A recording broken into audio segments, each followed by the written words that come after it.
उसकी पहली आयत से दूसरी आयत तक मैं पढ़ूंगा। खुदावंद का कलाम यूना बिन मतिया पर नाज़िल हुआ कि उठ, उस बड़े शहर नैनमा को जा और उसके खिलाफ मनादी कर, क्योंकि उनकी शरारत मेरे हजूर पहुंची है। आमीन। सब बोले आमीन। बाइबल मुकद्दस के अंदर कॉलिंग ऑफ गॉड के अंदर आज जो हमारा मैसेज है, यूना नबी बुलाया गया। यूना नबी ये छोटा प्रॉफिट है, छोटा नबी है।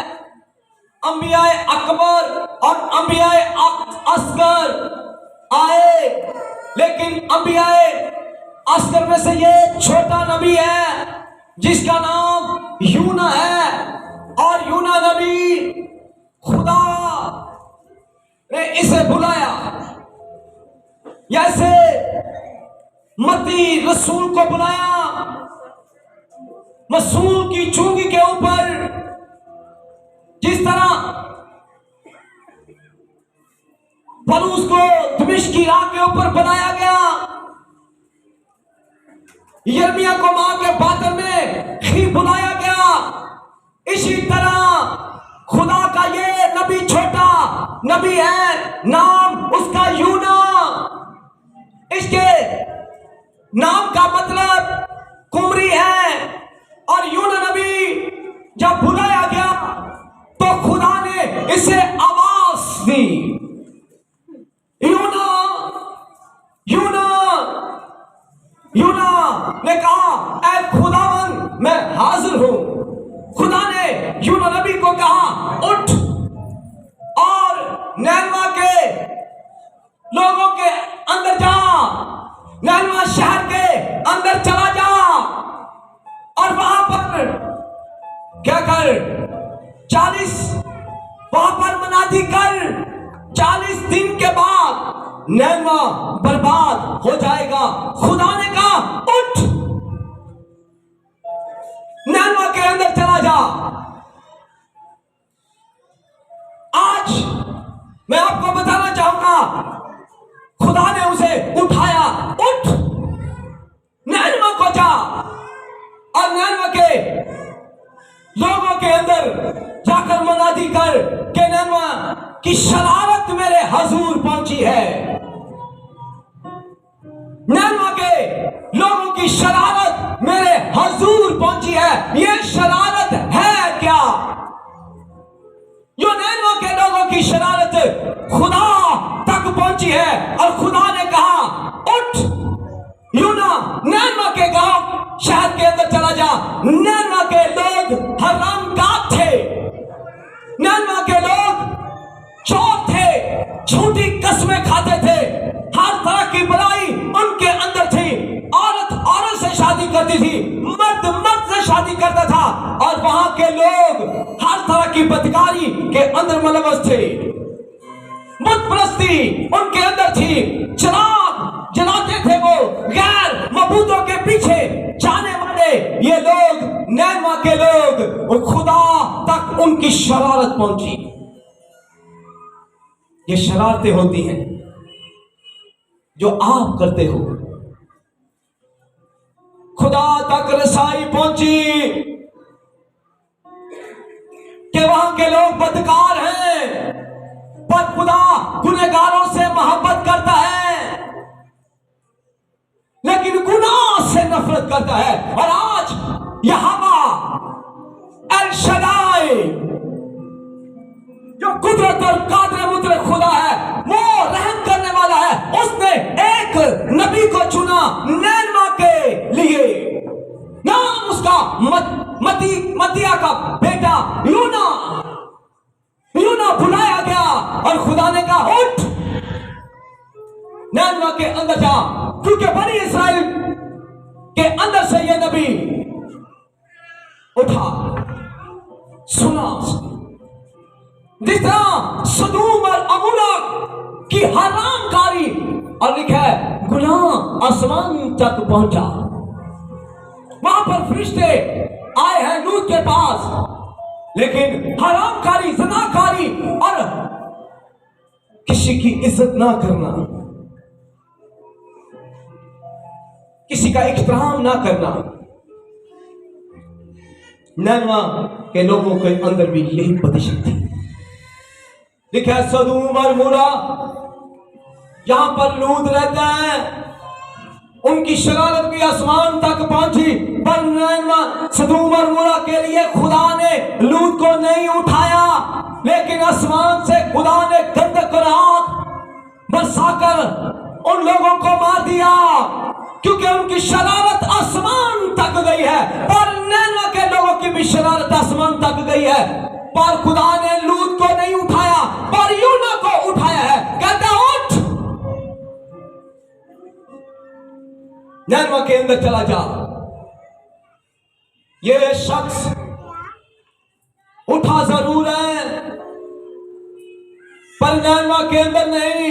और कलाम खुदा के अंदर लिखा है,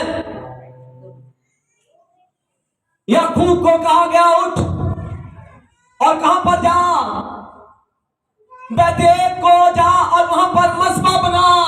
खुदा उठाता है लोगों को, लोग उठते हैं या नहीं ये बात का मसला है, लेकिन खुदा अपने लोगों को उठाता है, बुलाता है। कहता उठ और नैनवा को जा। याकूब को कहा उठ और बैतेल के अंदर मस्बा बना। आज लोगों के घरों के अंदर मस्बे नहीं है। अगर फ्रंट के ऊपर बिखा रहे हैं तो क्या कोई, क्या बड़ी बात है, क्या रहते नहीं हो? वहां पर किचन नहीं है, वहां पर वॉशरूम नहीं है, वहां पर बैठक नहीं है, वहां पर कमरे नहीं है, सब कुछ है, लेकिन घरों के अंदर मस्बे नहीं है। उनके हस्बैंड मस्बा नहीं बनाते, बेटी मस्बा नहीं बना रही, मां मस्बा नहीं बना रही, कहीं कोई मस्बा नहीं है।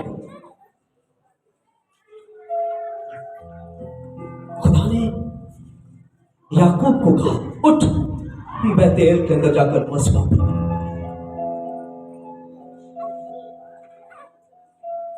अब्राहम को कहा उठ और क्या कर, कहता अपने नातेदारों को छोड़ दे, मेरे पीछे हो ले। खुदा कुर्बानी मांगता है। आज लोग कुर्बानी देना चाहते नहीं है, खुदा के साथ चलना चाहते हैं, लेकिन एक पांव उनका खुदा के साथ है और दूसरा पांव मैथियों के अंदर है, गानों के अंदर है। अगर आपने किसी ईमानदार को देखना है तो किसी शादी में देखे, उनके में किन्नी के ऊपर पाक का लिबास उतार के ना तो वो टांग देते हैं। ए बाजी तुम तो दुआ करने वाली थी भाई जी, मैं ਤੁਹਾਨੂੰ ਕੀ ਦੱਸਿਆ ਪਾਕ ਨੂੰ ਦਾ ਲਿਬਾਸ ਕਿੰਨੀ ਤੇ ਟੰਗਿਆ ਹੈ। 2 दिन मैं लाया है, 2 दिन मैं फिर भाई जी नचना फुटना भी देख। ईमानदार, एक पाँव खुदा के घर में और दूसरा पाँव मैदी के फंक्शन में। पर अब्राहम को खुदा ने कहा उठ, अपने रिश्तेदारों नातों को छोड़। और यहां पर नैनवा के अंदर शरारत खुदा के दूर पहुंची है, गुनहगार बदकार हर तरह के लोग हैं। और यूना को कहा उठ और इनके पास चला जा। दोनों को बुलाता है। अब्राहम ने अपने नातेदारों को छोड़ा, अपनी जायदाद को छोड़ा, अपने बच्चों, अपनी फैमिली को, अपने माँ बाप को छोड़ा। खुदा के लिए छोड़ना पड़ता है। और यहां पर हम ऐसे हैं, शादी आज चर्च छोड़ के चले जाते हैं, खुदा के कलाम को छोड़ के चले जाते हैं और खुदा से इज्जत, खुदा से इख्तिराम मांग लेते हैं। कह रहे हैं ऐसा बच्चा नहीं, हमें मसा कहते हैं, मेरा बच्चा भी हो। ऐसे हो सकता है? कुछ किया खुदा के लिए, कुछ बोया खुदा के लिए, कुछ खुदा के लिए निराला काम किया है तो दिखा। अब्राहम ने अपने बाप दादा रिश्तेदारों को छोड़ा और खुदा के पीछे चला, और यहां तक वह खेमों के अंदर सारी उम्र रहा। के अंदर आया। और लूत की बीवी ने उन्हीं दिनों के अंदर कोठी बनाई हुई थी, और अब्राहम की बीवी ने अपने खामद का हाथ पकड़ा, और उधर उनको बड़ा ही प्यार है अपने खामद पर। कहती है बात करूं, कहना शायद इन्हें जेवर बनवाने होंगे, शायद जुत्ती जुत्ती लानी होगी, कपड़े लाने होंगे, ऐसे बड़े लाड देखेंगे बाहर। कहता बहुत हाथ पकड़ा अब्राहम का, कहने लगी मुझे भी लूत की बीवी जैसा घर बना के देना, सारी उम्र तेरे साथ ख्याल में रही हूं। अब्राहम ने अपनी बीवी को देखा, जिसने अपने मां बाप रिश्तेदारों को खुदा के कहने पर कहा उठ और छोड़ दे। उसका हाथ पकड़ा और उसने अब्राहम के लिए नहीं बल्कि खुदा के लिए यह सब किया। अब्राहम की बीवी ऐसी बीवी नहीं थी, और कलाम के अंदर लिखा है अब्राहम ने अपनी बीवी को कहा इन सितारों को देख। नाराज नहीं आई, मूड नहीं बटे। वो कहती भी है तू गल कड़ी कर, मैं कड़ी कर, मैं कड़ी कर नहीं दे कहना ऊपर देख। कहती मैं घर की गल कर दी, कहता उस सितारों को देख। उसने कहा बोल। अब्राहम की बीवी अपने खामन को खुदा कहती थी। क्या कहती थी? कभी बोला इतने पता की कर नहीं जंबल आ जाए जो मेरे गांधी लगे जंबल आ जाए जो पागल मैनू खोता मिले ना मेरी डांडी लै खोते के नाल ब्याह। पर अब्राहम की बीवी कहती है खुदा। मैं 6 माह के बाद 6 माह चलेंगे जिक्र अगले मजा आएगा, उस पर बातें करूंगा बहुत सारी। अब्राहम अपनी बीवी को कहता है ऊपर देख। कहती सितारे नजर आते हैं और कुछ नहीं। मैं घर की गल करनी, इट्टा सटा इट्टा ते स्टीमर बदली सा ते किसी को ठेका दे। कहते नहीं, कहता मैं इस जमीन पर जिला वतन परदेसी और मुसाफिर। क्या कहता है? उसके दोनों हाथ पकड़े, पहले बीवी ने हाथ पकड़ा, अब खुद हाथ पकड़े, थाम लिए। कहने लगा मैं इस जमीन पर जिला वतन और परदेसी और मुसाफिर हूं। मेरे खुदा ने मुझे कहा था उठ अपनी माँ बाप रिश्तेदारों को छोड़ और मेरे पीछे चल। मैंने सब कुछ छोड़ दिया है। मेरा शहर ये नहीं है। ईमान की बुनियाद देखो। अपनी बीवी को कहता है मैं इस जमीन पर जिला वतन परदेसी और मुसाफिर हूँ। मैं इस शहर का उम्मीदवार नहीं हूँ, बल्कि मैं तो आसमानी शहर यरूशलेम का मालिक हूँ। मैं तो आसमान के ऊपर शहर है, मैं उस जगह पर अपना घर बना रहा हूँ। अगर मैं अच्छा घर बनाऊंगा, अगर मैं तुझे किचन अच्छा बना के दे दूंगा जहां पर दुनिया जहां की टूटियां अच्छी लगी होंगी, तुझे वाशरूम अच्छा बना के दे दूंगा, तो तू दुआ को जहां पर मेरे मसबे के ऊपर मेरे साथ दुआ नहीं करेगी, बल्कि तू वाशरूम धोती रहेगी, तू मशीनों के अंदर कपड़े धोती रहेगी। कहते छोड़ दे ये सब कुछ। मैं और तू इस जमीन के नहीं है।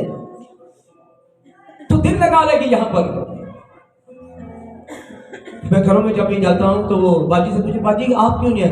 भाई जी संडे में एक ही छुट्टी होती सी, तेरे भैन ने फिर मशीन डाली, फिर तेरी भैन ने दूजी तरफ रोटियां आलूआं वाली, दूजी तरफ झाड़ू भी, इतवार भाजी एक ही होता घर। दिल लगा लिया। कहां पर लगा लिया? मैं कहता हूं जल्दी अगर अच्छा खाना मिले तो परेशानी है, ये नेमत है, बरकत है। खुदा उस बीवी को खार अच्छा देता है जो होती है। क्योंकि सारा को अब्राहम की बीवी को पता था। अब्राहम को पता था कि अगर मेरी बीवी को ये सारी चीजें मिल गई तो ये मसबे के ऊपर आकर दुआ नहीं करेगी। और उसकी बीवी भी बहुत अच्छी थी। उसने कहा अब्राहम आज तो मैंने ये तेरे साथ बात कर ली, अगली दफा मैं ये बात नहीं करूंगी। तू जहां कहेगा मैं वहां खड़ी होंगी, क्योंकि तू अगर आसमानी शहर यरूशलेम का तेरा खुदा बनाने वाला वहां का तू मालिक है, तो मैं भी तेरे खुदा की बेटी हूं, मैं भी अपने खुदा के पास ही जाऊंगी। उठ, तो मैंने भी तो खुदा छोड़ा है। अगर तूने अपने बाप के वादे को पूरा किया, अपने रिश्तेदारों को छोड़ा, तो मैं भी कभी पीछे पेके नहीं गई तेरे पीछे छाड़े थे। नहीं उठ पड़े आदमी पेके गई जलिए अपना आपको छोड़ दे। कलाम के अंदर लिखा है वो अब्राहम के साथ साथ चलती रही और उसने भी कहा मैं भी उठूं तेरे साथ। खुदा कुर्बानी को मांगता है, खुदा सैक्रिफाइस को मांगता है, पर ये शख्स मतिया के अंदर, मतिया का बेटा यूना, खुदा ने कहा उठ और शहर नैनवा के अंदर जा। नैनवा के लोगों की शरारत मेरे हुजूर पहुंची है, मेरे हुजूर पहुंची है और मैं उठा हूं। ऐ नैनवा के रहने वाले लोगों के पास जा। लूत को ये नहीं कहा कि नैन सदूम और मूरा के अंदर मुनादी कर, पर नैनवा के लोगों को कहा गया, कहता उनके दरमियान जा, उनके पास जा, मैं उन्हें बचाना चाहता हूं। इसी तरह खुदा ने शाम को कहा उठ अमालेकियों को मार। उठा, लेकिन खुदा ने कहा वहां के तमाम जानवर, वहां की हर चीज मेरी होगी। लेकिन उसने अच्छी अच्छी चीजें निकाल के खुदा के हुक्म को ना माना। उठा जरूर, उठते रहे साहब। कईयों ने हुक्म माना, कईयों ने ना माना। खुदा ने फिलिप्पस को कहा उठ, खोजा हफ्सी आ रहा है, खोजा हफ्सी आ रहा है। वो उसके हाथ में तुमार है, उसके हाथ में कलाम है। उठ, और लिखा वो उठा और रास्ते में उसे जा मिला और उसने कहा जो तू पढ़ रहा है क्या तुझे पता है? उसने कहा हाँ, मुझे ये नहीं पता, अगर कोई समझाने वाला ना हो तो मैं कैसे समझूंगा। फिर बस भी उठ कर गया, खुदा का हुक्म माना। लेकिन नैनवा के अंदर ये यूना को खुदा ने भेजा। खुदा ने कहा नैनवा के अंदर उठ और जा, पर ये शख्स ने, ये इस नबी ने, इस प्रॉफिट ने, दूसरे अब्राहम ने बात मानी, पलूस ने मानी। ये खोजा हफ्सी के पास जाने वाला फिलिप्पस की बात, खुदा की बात सुनते उठा। याकूब बैतेल को गया, लेकिन मतिया गया। ये बेटा यूना जो है ये खुदा के कहने पर उठा नहीं है, उठा। नैनवा के अंदर जाने की बजाय वो उठा, कपड़े बांधे खुदा देख रहा था, जाने लगा और जहाज किसी और पे बैठ गया। तर्सीस को जाने वाले जहाज पर बैठ गया। वो जाना इसलिए नहीं चाहता था, वो चाहता था कि वहां के लोग खुदा की आवाज को नहीं सुनेंगे। वो लोग बड़े ठीक हैं, बदकार हैं, हरामकार हैं, हेरा फेरी करने वाले, चोरी करने वाले, तराजू के अंदर किलो का वट्टा डालकर, किलो का वजन डालकर तराजू के अंदर तोलते 3 पाव हैं। इतनी हेरी फेरी और क्या शरारत आसमान तक पहुंच गई। और खुदा ने यूना को कहा उठ मेरे बच्चे, मतिया के बेटे, नैनवा के अंदर जा, इनकी शरारत मेरे हुजूर पहुंची है। उठा और वो तरसीस को चला गया। फिर आया देकर, पर मेरा और आपका यीशु जो मेरे लिए और आपके लिए हकीरो मजदूर, मर्द गमनाक, रंज का आश्रय बना। मैं यहाँ पर बागे गसमनी के अंदर खुदा के सामने मेरे और आपके लिए रो रो के दुआ करने लगा और कहने लगा है खुदावंद हो सके तो ये प्याला मुझसे टल जाए। खुदा के फरिश्ते उसे तकवीत दे रहे थे, उसका पसीना खून की बूंदे बन बनकर जो है वो गिर रहा था। और कलाम के अंदर लिखा है खुदा ने कहा यीशु को, अपने बेटे को, उठ, ये तुझे प्याला पीना ही होगा। मतिया का बेटा यूना खुदा की नाफरमानी कर बैठा। लेकिन खुदा का बेटा यीशु ये सब कुछ जानते हुए कि उसके सर के ऊपर कांटों का ताज रखा जाएगा, उसके हाथों और पांव पर कील ठोक दिए जाएंगे, उसके सर के ऊपर कांटों का ताज रखा गया, उसके हाथों में सरकंडा दिया गया, उसकी कमर पर 1 कोड़े पड़े। वो जानता भी था कि उसका एक शागिर्द जिसका नाम यहूदा अस्करियोती है 30 सिक्कों में उसे बेच देगा। लेकिन फिर भी वो बागे गसमनी के अंदर घुटनों के बल होकर दुआ करने लगा। खुदा ने कहा मेरे लोग दहाई दे रहे हैं मेरे बेटे, मेरे लोगों के कना आसमानी तक पहुंचे हैं। बड़ों बकरों और बच्चों का खून, बड़ों और बकरों और बच्चों का खून जो है मेरे बेटे इन दुनिया के गुनाहों की रहाई नहीं दे सकता। उठ बेटे का खून पसीना निकल रहा था बन बन के, इतनी हालत खराब थी, लेकिन बाप का हुक्म माना। यूना ने खुदा का हुक्म नहीं माना। आप में भी बहुत से लोग हैं, आपके घर की बदकारी, हरामकारी, सनाकारी आमने वाला तक जा पहुंची है, लेकिन कोई खादम आपके घर के अंदर है, कोई पसंद नहीं आ रहा आपको खादम। के अंदर लिखा है यूना तरसीस को भाग गया, और मैं और आप अपने यीशु को देखो वो भागा नहीं है। बागे गसमनी के अंदर जब आया, लोग आए उसे पकड़ लिए, तो उसने कहा तुम किसको ढूंढते हो? उसने कहा हम यीशु को। उसने कहा मैं ही हूं। अपने लोगों के लिए उसने जान कुर्बान करने के लिए खड़ा है। अपने बच्चों को यीशु जानता है। अगर नहमा के लोग बदकार थे तो हम लोग भी बदकार और ज़नाकार और दुनिया के रद्द किए हुए लोग थे, लेकिन यीशु अपने बाप का हुक्म मान रहे थे। वो अपने यहाँ बाप का हुक्म मान रहे। मैं और आप कहीं ऐसा तो नहीं है खुदा से भागे हुए? कहीं भागे हुए तो लोग नहीं है। हम भी गुनहगार और नापाक नहीं, पर आज मैं आपको बताऊं रूह कुद्दस मेरी और आपकी मदद के लिए आया हुआ है। आसमान पर यीशु ने जाने से पहले कहा मैं तुम्हें दूसरा मददगार देता हूं, और वो मददगार पाक रूह कुद्दस है। इस पाक रूह कुद्दस के लिए खुदा की हमद हो, वो मुझे और आपको खुदा की हजूरी से भागने नहीं देता। अगर हम भागते भी हैं तो पाक रूह हमें कहता नहीं बच्चों वापस आओ। और कलाम खुदा दाऊद कहता है मैं भाग कर कहां जाऊं? अगर मैं आसमान पर चढ़ जाऊं तो तू वहां पर मौजूद है, अगर पताल में जाऊं तो वहां पर मौजूद है। पाक रूह कुद्दस से एक दफा मैं भी भाग गया। मैंने भी कहा ऐ खुदावंद मुझे इतने दुख और इतनी मुसीबतें तूने दी, मैं नहीं भाग कर सकता। रो रो के दुआ करने लगा, रो रो के, और उसी दिन मेरे ऊपर होली स्पिरिट है वो कांच की सूरत में मुंडलाने लगा, और मुझे दिखाया गया कि तू लायन है, तू ईगल है, तू नहीं रुकेगा। मुझे उस वक्त किसकी जरूरत थी? एक हेल्पर की जरूरत थी, और वो हेल्पर जो है वो हेल्पर खुदा का पाक रूह था, जिसने मुझे संभाला और जिसने मुझे भागने नहीं दिया। बहुत दफा हम खिदमत से भागना चाहते हैं पर भाग नहीं सकते, क्योंकि यीशु अपने बाप के लिए दुखों और मुसीबतों के लिए खड़ा। वो नमूना हमारे लिए है।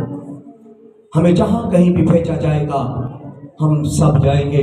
अभी प्रोग्राम होने वाला है, मुझे कहना ना पड़े कि ये इश्तिहार देना, ये काम करना है, बल्कि आपने अपने बाप के लिए भागना है, आपने अपने खुदा यहोवा के लिए भागना, गुनहगार लोगों को लेके आना, बीमार लोगों को लेके आना, दुखी लोगों को लेके आना, ताकि आप खुदा की बादशाही का कलाम लोगों तक पहुंचाए। आज आपके अंदर यूना है, आप यूना की तरह बैठे हुए हो। कुछ लोग यूना की तरह हैं, कुछ लोग अब्राहम की तरह, याकूब की तरह हैं, और कुछ लोग जो है फिलिप्पस की तरह जो है एक एक रूह के पास जाते हैं। खुदा ने कहा ख्वाजा हफ्सी आ रहा है, पकड़ उसे। एक आदमी को कलाम सुना, और कहीं पर वो नाखून को कान को हमें कलाम सुना, हमें यूना की तरह आवाज सुननी है। खुदा कहे तो उठना है, उठ ऐ मेरी बहन, ऐ मेरे भाई, उठ, खुदा तुझे बुलाता है। गांव के अंदर जा, भट्टों के ऊपर जा, हर जगह पर जाकर मुनादी कर, और लोगों को बचाओ। कहीं ऐसा तो नहीं है हम भागे हुए लोग, पर यीशु ने ऐसा नहीं किया। यीशु ने अपने बाप को सरेंडर किया और बरकत पाई। सब बोले आमीन। खुदा आप सबको बरकत दे। ये कलाम 4 दुआ चलेगा। कितने दुआ?